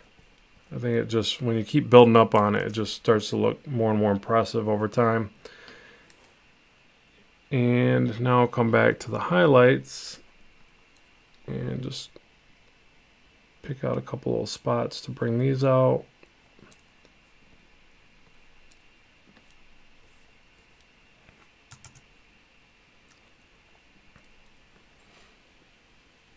All right, let me check the questions again.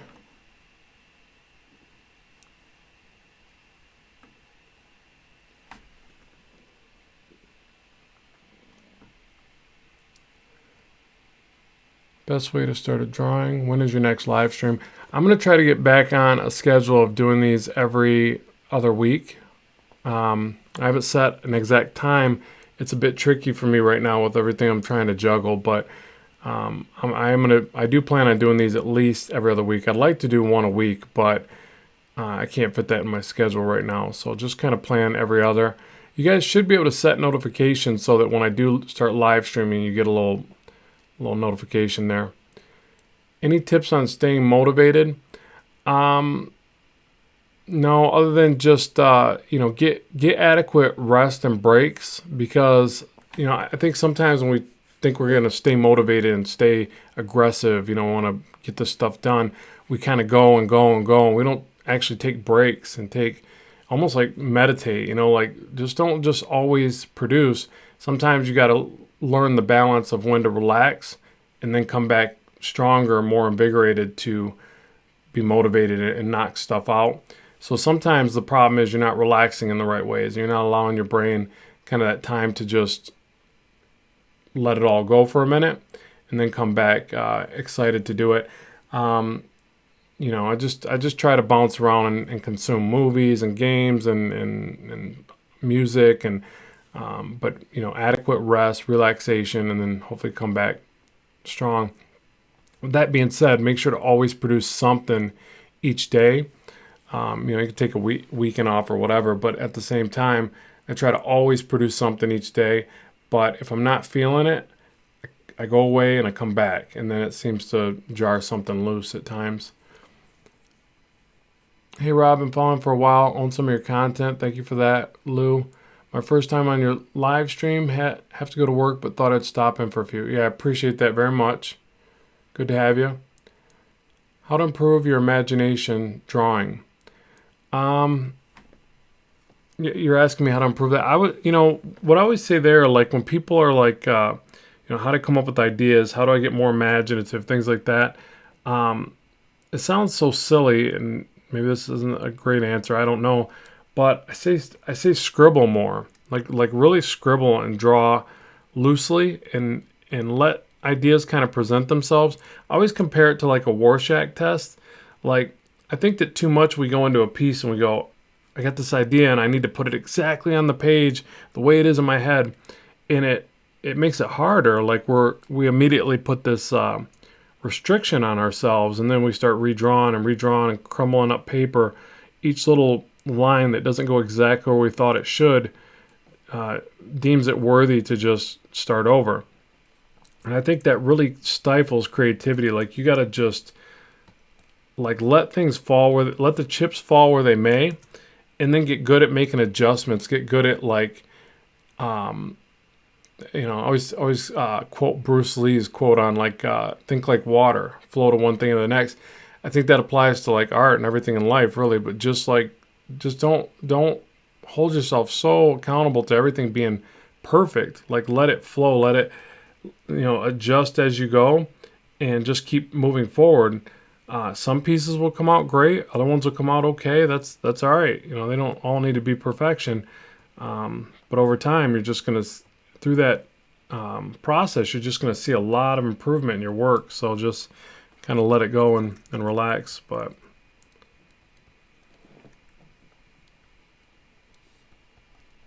so I notice some of the styles that I admire and I look at with other artists, it's the ones that don't worry about everything being so perfect.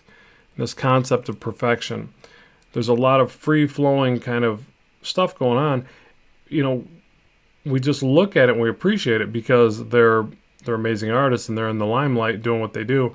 But some of them, it's like, you start to really pay attention. Like, God, their proportions are way off, or they drew that leg. It doesn't even look like a leg, but they know how to make it all look pretty and work together.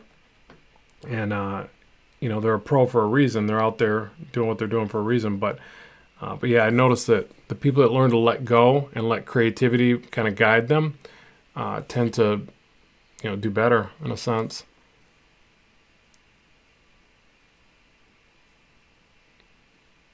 Yeah, that's a good tip by Chris right there.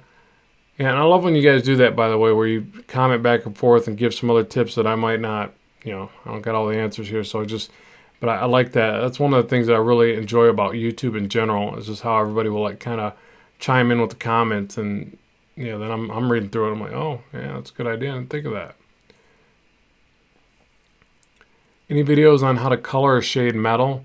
No, but I am thinking about doing another series where I do approach a bunch of different surfaces. I'm actually doing surfaces for one of my courses, and I think it's good to do that, where it's like, I've got a few videos where I show digitally painting, and I'm like digitally painting a rock and a flame and a piece of ice. And I think you're right, where you got to really practice the specific surfaces here and there. It's always a good idea. So maybe I'll do some more videos, or another series of videos where I do that. I'll say, hey, here's how you color metal. Here's how you color, a wooden door. Here's how whatever it is. Because each surface does require a little bit different effects.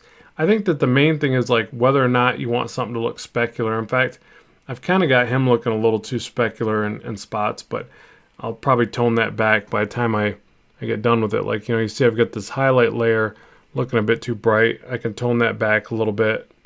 I can also just soft erase certain areas. And I think I need to manipulate the base layer. Let me try this real quick. So you could take this one. That's the other reason why I like building up on layers, because you take the this particular layer, and I can play around with things like, dropping the saturation of the brightness.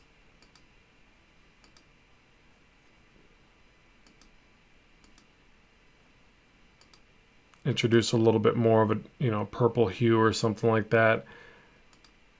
So this works out really nicely when the layers are divided properly. At least that's the way I see it. And then I'll hit like Command Z, Command Y, and I'll just check it as I go. Little things like that.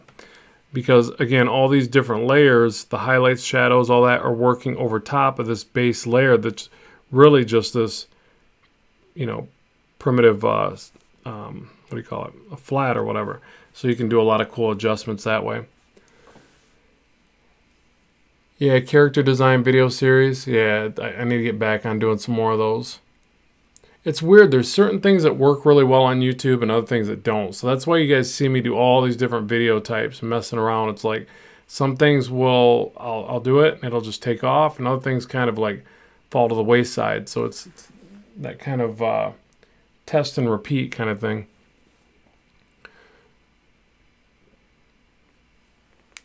Oh, good. Yeah, good eye there, Una Christine. Are you going to draw the white pad on the other hand as well? I don't know if you forgot it. Yes, I did. Or are you planning on something special? No, I'm not. You're right. I forgot it. You guys got to realize I'm kind of juggling here. I got a few balls in the air, and I'm juggling, and one's going to fall and hit the ground every now and then. I could barely walk and chew gum. I don't even know how I'm drawing and live streaming, honestly.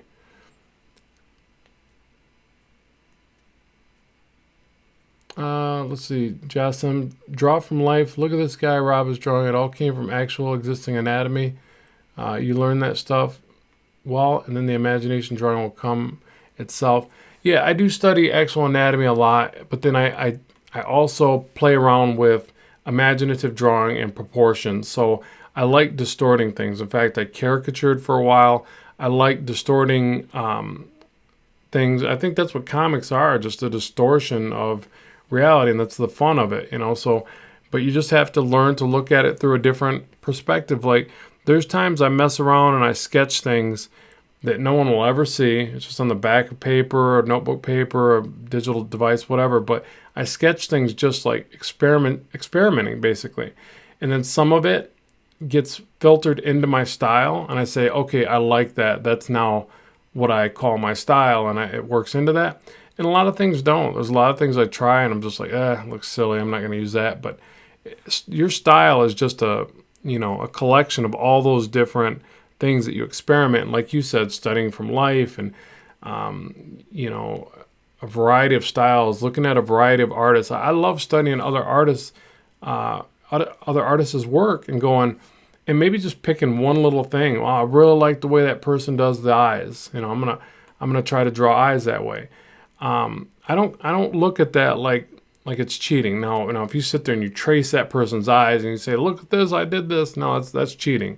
But we all just pick and collect from all these different things, all these other artists, life experiences, and ultimately just filters in and becomes your style, your signature that you put on the bottom. That's just your style. So backgrounds, I would say trace them. I don't mean like I didn't trace this background, but what I'm saying is like trace them, learn how perspective works, learn how backgrounds work. Again, run it through your filter, run it through your own style, but don't be afraid to trace backgrounds. I trace backgrounds, cars, weapons, anything technical. That doesn't make it to my comic, but what I'm saying is I trace it to learn from it, and then I put that stuff away, and I draw it in my imaginative way. Like that's a big thing. Like I noticed there's a lot of big artists. I can't remember the one guy, I just saw his stuff, and he was posing for almost every shot in this comic. It was nuts. He had it down to a production line. You could tell, and he was definitely using it for the covers and the action shots. God, it was like Ramos. I can't remember the artist, but he takes pictures for everything. So you got to remember that a lot of these guys are actually using backgrounds and pictures of family members, and they're gotten really good at drawing stylized right over top and right through it. Like they can look right past that base mannequin and draw their style. Mike Miller. I don't know who that is. I'll have to look him up. I'll make a note of that and check him out. Yeah, perspective rulers, I definitely have a few tutorials on that. So,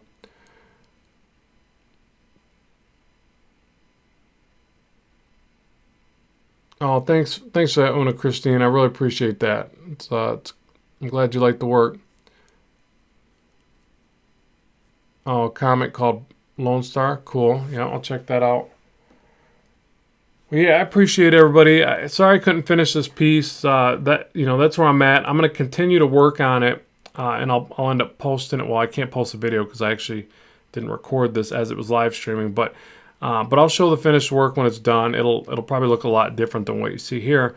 But that's kind of the process I take with everything, and I just keep repeating that as I build into the work. So nothing too special. I know there's a lot of colorists that have a lot more in-depth and cool techniques than what I showed you here, but I'll try to keep slowly introducing some coloring tutorials for you so that we're covering everything: pencils, inks, colors, things like that. It's all got to be addressed so that we're making comics here, so it's all part of that end game. But yeah, I appreciate everybody's support and watching today. Can't believe it just went to 2 hours. That's insane for me. Let me know in the comments section below what else you want to see, things like that. Again, I thank you a lot for stopping by and watching this and sticking it out with me. More videos are on the way very soon, and more live streams are on the way. So, as always, keep drawing, keep having fun, and I will talk to you soon.